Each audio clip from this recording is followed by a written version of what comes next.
Randy Moller's on the Toyota of Hollywood hotline. He was a first-round pick in the NHL. Dude played over a decade. He's been the Panthers TV analyst for years. He has seen it all. Moller, in your wildest dreams, did you have any thought that what we saw last night was what we were going to see last night? I got to be honest. I was maybe a little bit surprised, not shocked. I thought that the Panthers would play well. I thought if they played their game and the way that, as we call Panther hockey, which is aggressive, bat out of hell, quick, play on your toes, and that they would win the game. I did not expect that Toronto came out that flat. They just, with the Panthers out shooting them 13-4 or 13-3 with about 5 minutes left in the first period. So I was pretty confident that the Panthers would continue on.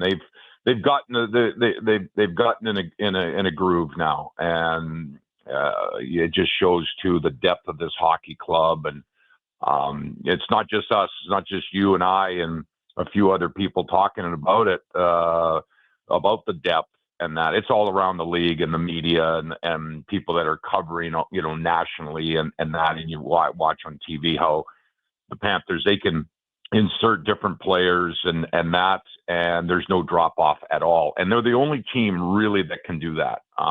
There's no other team that has that type of depth where they can insert players and put a Jesper Boquist up on the first line with Barkov and Reinhart and there's no drop off, and Boquist got a goal last night and that. So when you have that and you're going, well, the only thing I'll say, the caveat to that is it's very difficult to play that way. And how I can maybe describe it is you go out and do sprints 3 times a day for 30 minutes and run as hard as you can and that. And well, human nature, after about the 20th day of doing that, your body and your brain starts telling you, I don't really want to do that anymore. It's very difficult to play that way.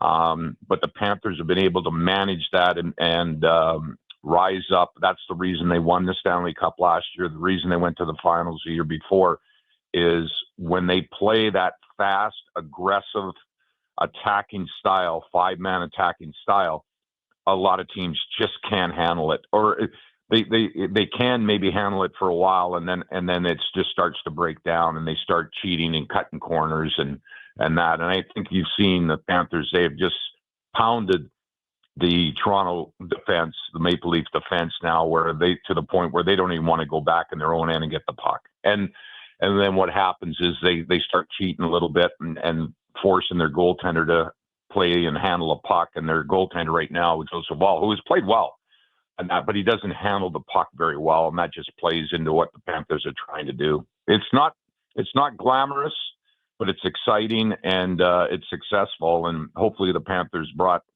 that game home for game number 6 tomorrow. Well, it is wild to watch it though, because you do see the life get sucked out of the opponent. Like it's wild. But how would you, because you were in the NHL so long, how do you bounce if you're Toronto? How do you bounce back from that? And conversely, if you're the Panthers, how do you not let your foot off the pedal a little bit, because it just seems so easy? Like, hey, we got them. Yeah, well, and that goes back to what I was saying. It's difficult to play at that high energy level, shift after shift after shift. And I obviously broadcast these games and watch the Panthers on a daily basis. And I can tell if that energy level is not right there. They're a little late getting to the puck, a little late finishing their checks, a little late making plays and that kind of stuff. And you'll see it from time to time in that. But right now, over the last couple, especially after the last couple games and that, they've really 3 games they've really turned it on and that. But as a defenseman and as a former player in that, it's exhausting. And what you do is, okay, they're going to fire the puck in and get the forecheck going. So now you start cheating and you're turning back and you're not trying to hold the line, the blue line and that. And then it causes all kinds of problems. Then the Panthers or good teams will sense that, and then instead of dumping in, they'll just carry it in. And then once they carry the puck in, then these creative players can make plays and that, and then they just pick you apart. It is tough. So for the Toronto Maple Leafs tomorrow, I mean, they've got so much talent, but they're a puck handling team, and they're most successful when they've got the puck and they're skilled players like Nylander and Matthews and Marner and Tavares and Nyes and some of these players. When they've got the puck, they're very, very successful, and the Panthers have taken that away from them. And I don't know. It's going to be interesting, Hawken, to see tomorrow. Does Toronto push back at all? Do they have, pride and guts and not to push back? Because if they don't push back, it'll be over tomorrow night. Yeah, when you say that, Toronto's a puck handling team, it seems like the Panthers are just beating them at their own game, Moller. But I kind of chalk it up to Bob looking like Bob in terms of the 2 home wins, especially Game 4, where he just had in that second and third period, Moller, save after save, where he finally looked like the playoff Bob that took over last year. Is it fair to say that as well as the defense is playing, as well as the Panthers have taken Toronto out of their game, that Bob is playing at that elite level you need your goaltender to be at once again? Yeah, and I think you nailed it. It's a little bit of everything. Bob is being Bob, one of the elite goaltenders in the world, and we're used to that. But it's also great defense out in front as well, and forcing these players to the wide side and let them shoot from the outside and from the wide side and that. And if Bobrovsky can see the puck like all elite goaltenders, he's going to make the save 99 times out of 100. But if you allow traffic in front, and if you allow their defense to walk the line and get shots through, and that's when you get a little helter skelter and that. But right now in the playoffs, and we'll see it. Hopefully, we're hoping the Panthers get into the semifinals, the finals for the Eastern Conference. Now you're down to 4 teams. It doesn't matter whether you have the best goaltender in the league. You want the goaltender playing the best. And there's a big difference. And we've seen that with, some of the best goaltenders in Hellebuck and that have really struggled, Aiden Hill and some of these other goaltenders that have really struggled.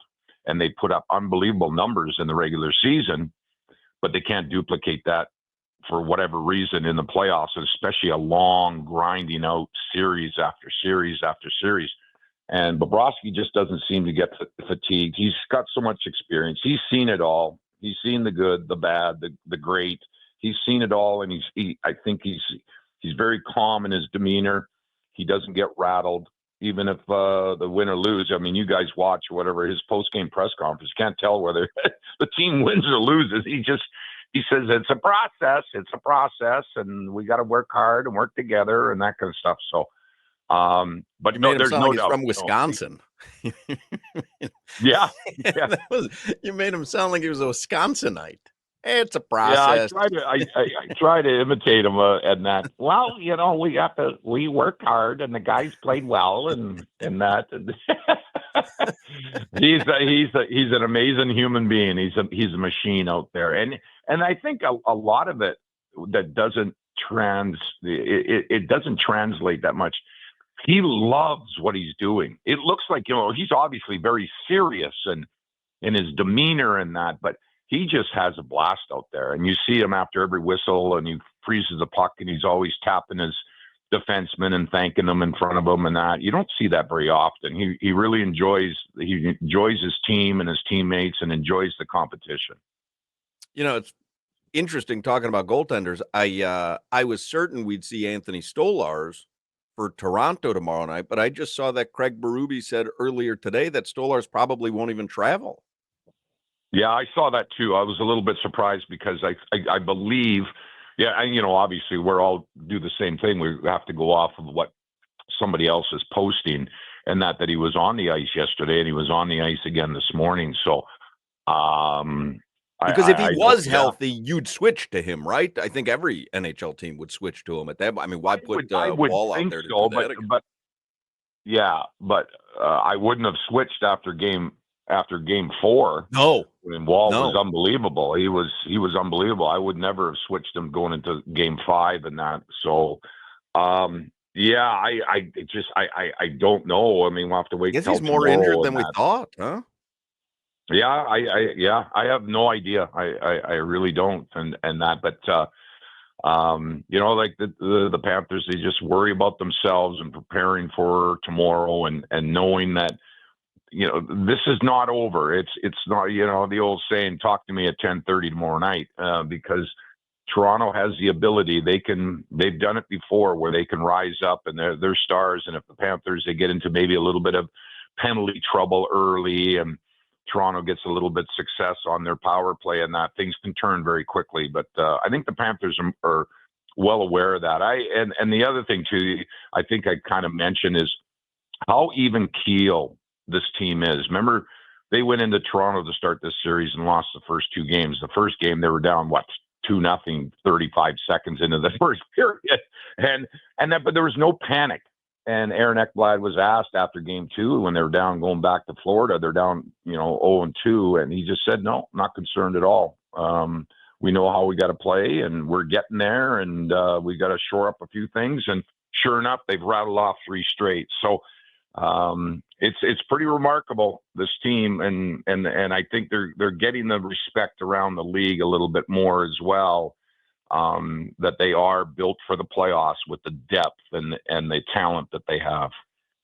So maybe I'm approaching this like it's 10:31 p.m. Moller, and you tell me if I'm wrong to do it, but whether or not they get past this round, whatever happens the rest of the way, we're witnessing like a legendary hockey run, right? Like, this team is gonna be remembered as like one of, I'm not saying all-time greats yet. Like, they have a lot of hockey left to play, but man, Yeah. Moller, I mean, back-to-back Stanley Cup If Finals they go to appearances. 3 in a They row, already won, right? They might go to 3 in a row, and like you said, they're built for the playoffs. They pretty much just ended Tampa Bay Lightning, like one of the great hockey eras of the last 20 years that the Lightning had.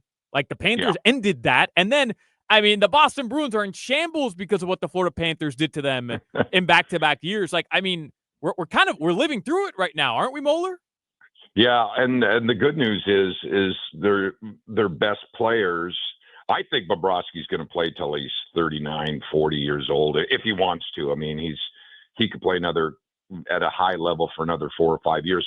But the core of this team, the Barkovs and the Reinhardts and the Bennetts and the Ekblads and that, these players are just entering their prime. They're just getting around the age.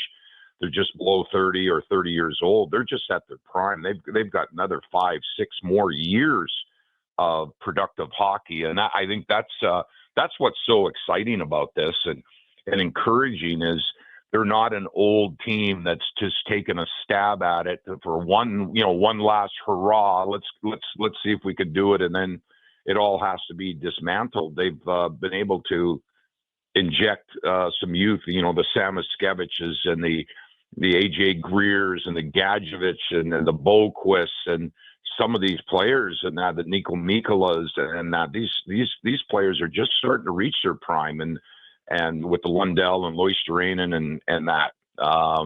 So that's not a lot of teams have that. And I just read as well, I didn't realize that they have 17 different players that have scored a goal in the playoffs so far, and there isn't a team that's come close to that. So they've got depth. They've got they spread out the scoring. Everybody seems to get involved with the offense, and that they got 10, 11 goals so far in the playoffs from defensemen, which is by far the best in the league, and it probably has been over the last number of years and that. So you add it all up, but you never know. You just never know, and that's why the beauty of this game of hockey is so compelling and so exciting, because if you watch even 50% of these games in the playoffs with some of these crazy comebacks and crazy games that have happened and the momentum flipping and flopping back and forth, that's what makes it so exciting.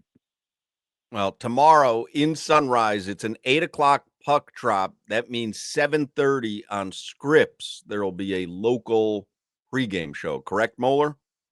Yep. Jessica and Jovo and I are in the studio, and Goldie and Katie will be on site, and they'll have interviews and some information and that. Yeah, it's pretty jam packed for 30 minutes. We get you all set up for the game, national broadcasts and that, and it's fun. It's fun, and I think it's informative, and it's good for our local fans to tune in, and they'll get what the lines are and what the tendencies are, and that. So it sets them all up for the game. Enjoy doing it. It's been a lot of fun. Tomorrow, 7:30 p.m. Scripps, which is channel 39, Dayton Broward, South Florida's 9 in Palm Beach County. You can hear the game locally tomorrow here on 560. You can watch it on and TNT. Solano, quit texting me for tickets too. I don't have any tickets for you. Quit texting me. Well, Doug Plagans doesn't answer me either, Moller. So then I'll just text Goldie then. You have a suite I could sneak into or something, Moller? Yeah. Just go to the back door, and the password is Wayne Gretzky. I have some very exciting breaking news for tomorrow. Crowder and I are doing the broadcast live at the arena tomorrow afternoon. I just got very exciting news, Moller, from Chrissy Parente. She texts me, "We've got another 2 new food items coming your way tomorrow while you're broadcasting here." Wow. So that's I don't know what's coming our way, but they never disappoint. Yeah, the food is great. They have. You ever have that turkey sandwich that's up on the level that we do the broadcast from? With the cranberry sauce. Yep. That's legit, man. Unbelievable. All right, guys. Get back to your bolognese sauce, Moller. Yep. It's looking good. It's looking good with a little, maybe a little half a glass of grape juice with it tonight. Ooh, yeah. I'll be ready. See you, Moller. See you later.